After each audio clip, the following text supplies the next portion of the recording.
সম্মানিত দর্শক শ্রোতা, আজকে যে বিষয়টি নিয়ে আলোচনা করব খুবই গুরুত্বপূর্ণ। আপনার কোনো জমির কোনো দলিল হারিয়ে গেছে বা হারিয়ে যেতে পারে, হারিয়ে গেলে কি করবেন, এই বিষয়টি আমরা যারা জমির মালিক বা যাদের সম্পত্তি আছে তারা অনেকেই হয়তো বুঝতে পারি না বা বোঝার চেষ্টা করি না। তো আপনার দলিল হারিয়ে যেতে পারে। আপনি জানেন একটা দলিল কাকে বলবো আমরা? দলিল সাধারণত আমরা বলি যে সম্পত্তির যে হস্তান্তর হয়, স্থাবর সম্পত্তি অস্থাবর সম্পত্তি হস্তান্তরের যে লিখিত ডকুমেন্ট বা দলিল হয়, সেটি উভয় পক্ষ সেখানে সই করে তারপরে টিপসই দেয় এবং একজনের সম্পত্তি আরেকজনের কাছে দলিলের মাধ্যমে হস্তান্তরিত হয়। দলিল ছাড়া সম্পত্তি হস্তান্তরিত হওয়ার বিধান আছে শুধুমাত্র অস্থাবর সম্পত্তি দলিল ছাড়া হস্তান্তর হতে পারে। স্থাবর সম্পত্তি হস্তান্তর হতে গেলে আপনার রেজিস্ট্রেশন আইনে পরিষ্কারভাবে বলা আছে যে 100 টাকা মূল্যমানের বেশি যে সম্পত্তি হবে, 100 টাকা মূল্যমানের, ব্রিটিশরা এই আইনটি করে গেছে। তখন 100 টাকার অনেক মূল্য ছিল।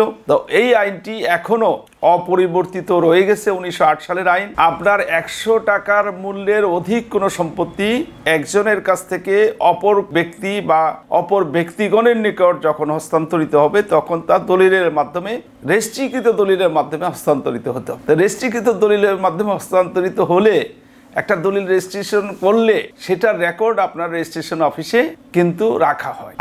আপনারা শুনেছেন রেজিস্ট্রেশন অফিসে কিন্তু আপনার ভলিউম আছে, সুনির্দিষ্ট রেজিস্টার আছে। সেই রেজিস্টারে আপনার দলিল আজীবন লিখিত এবং সংরক্ষিত করা হয়। আপনার সেজন্য সরকার একটি নির্ধারিত ফি নিয়ে থাকে। আপনার আপনার নিজের দলিল যদি হারিয়েও যায়, আপনি রেজিস্ট্রি অফিসে গিয়ে সেই দলিলের কপি পাবেন। অনেকে দলিল হারিয়ে গেছে কিন্তু সেই সম্পত্তি কোনটা এটা হয়তো জানতে পারেন না, বা অনেকের এই বিষয়টা হয়তো নলেজে নাই, কোন দলিল মূলে আপনার পূর্বপুরুষ বা আপনি নিজে সেই সম্পত্তিটা কিনেছিলেন, সেটার কত নাম্বার দলিল, কোন তারিখে কিনেছিলেন তাও হয়তো আপনার স্মরণ নাই। তবুও আপনার হতাশ হওয়ার কোনো কারণ নাই, কারণ রেজিস্ট্রেশন অফিসে আপনি আপনার নিজের সম্পত্তির বিবরণ, যে সম্পত্তিটি আপনি কিনেছেন, কেনার পরে আপনি ভোগ দখল করছেন, কিনেছেন বা হস্তান্তর করেছেন বা হস্তান্তর নিয়েছেন, সেই সম্পত্তিটি যে এরিয়ায় অবস্থিত সেটার একটা মৌজা নাম আছে এবং সেটার দাগ আছে, খতিয়ান আছে। সেই সিএস খতিয়ান, এস এ খতিয়ান, এস এ দাগ, সিএস দাগ, আরএস দাগ, বর্তমান বিএস দাগ, এগুলো উল্লেখ করে সার্চিং দিলে আপনি কিন্তু দলিলটি পেয়ে যাবেন। পেতে আপনাকে একটা নির্দিষ্ট ফি দিতে হয়। ওই রেজিস্ট্রেশন অফিসের দলিল পেতে হলে রেজিস্ট্রেশন অফিসে গিয়ে একটি নির্দিষ্ট ফর্ম আছে, সেই ফর্ম পূরণ করে দিয়ে আপনার দাতা এবং গ্রহীতা, অর্থাৎ ওই দলিলটি যিনি হস্তান্তর নিয়েছেন তার নাম এবং যার কাছ থেকে হস্তান্তরিত হয়েছিল তার নাম, দলিল বলে হস্তান্তরিত হয়েছিল তার নাম লিখে এবং কোন মৌজায় কোন দাগের সম্পত্তি হস্তান্তরিত হয়েছিল সেইভাবে তল্লাশি দিলে আপনার দলিল নাম্বার এবং তারিখ সব আপনার ওখানে পাওয়া যাবে এবং তারপর সেটার আপনি সই মোহরি নকল তুলতে পারবেন।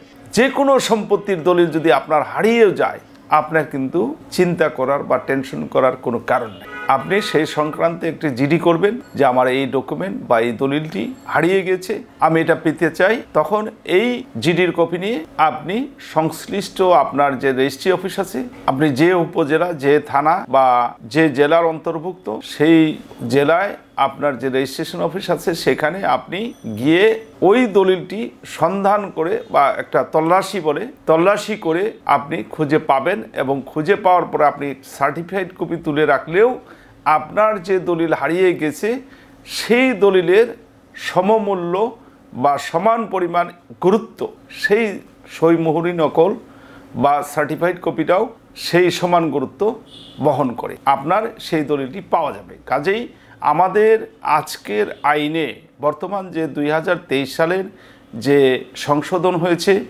যে নতুন আইন হয়েছে, সেখানে দলিলের সংজ্ঞায় কিন্তু আরও পরিবর্তন আনা হয়েছে এবং আরও আধুনিকায়ন করা হয়েছে। সেখানে যে বিষয়গুলো দলিলের অন্তর্ভুক্ত ছিল না সেই বিষয়গুলোকে দলিলের অন্তর্ভুক্ত করে নেওয়া হয়েছে। যেমন আপনার সিএস খতিয়ান, এস এ খতিয়ান, আরএস খতিয়ান এবং বর্তমান যে জরিপ, সেই জরিপের খতিয়ান, এই খতিয়ানগুলোকেও আপনার দলিল বলে অভিহিত করা হয়েছে।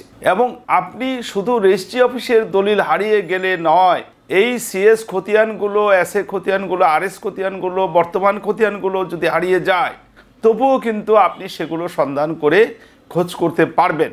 তবে এই দলিলগুলো আবার আপনি রেজিস্ট্রি অফিসে পাবেন না। এটা পাবেন কোথায়? এটা পেতে হলে আপনার ডিভিশনাল যে আপনার জেলার যে সেটেলমেন্ট অফিস আছে, জরিপ অফিস আছে, সেই জরিপ অফিসে গিয়ে আপনি এই খতিয়ানগুলো বা আপনার সংশ্লিষ্ট যে ভূমি অফিস আছে, জেলা পরিষদ আছে, ডিসি অফিস আছে, সেখানে গিয়ে আপনি এই খতিয়ানগুলো আপনি কালেকশন করতে বা সংগ্রহ করতে পারবেন।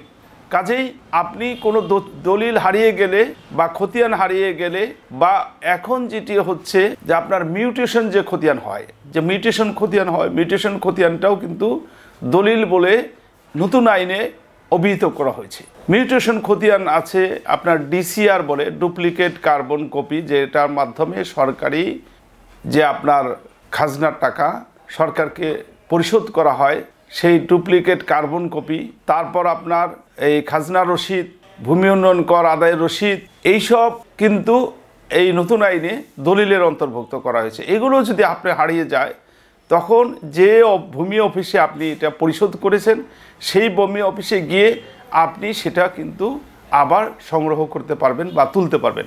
কাজেই কোনো দলিল হারিয়ে গেলে আপনি দর্শক আপনাকে এই বিষয়টা নিয়ে এত চিন্তিত হওয়ার বা আপনার টেনশন করার কোনো কারণ নেই। এখন আইন অনেক আধুনিক আইন হয়েছে। আপনাকে জনগণের পক্ষে সরকার সমস্ত রকম সুযোগ সুবিধা কিন্তু আপনি বাস্তবায়ন করেছেন।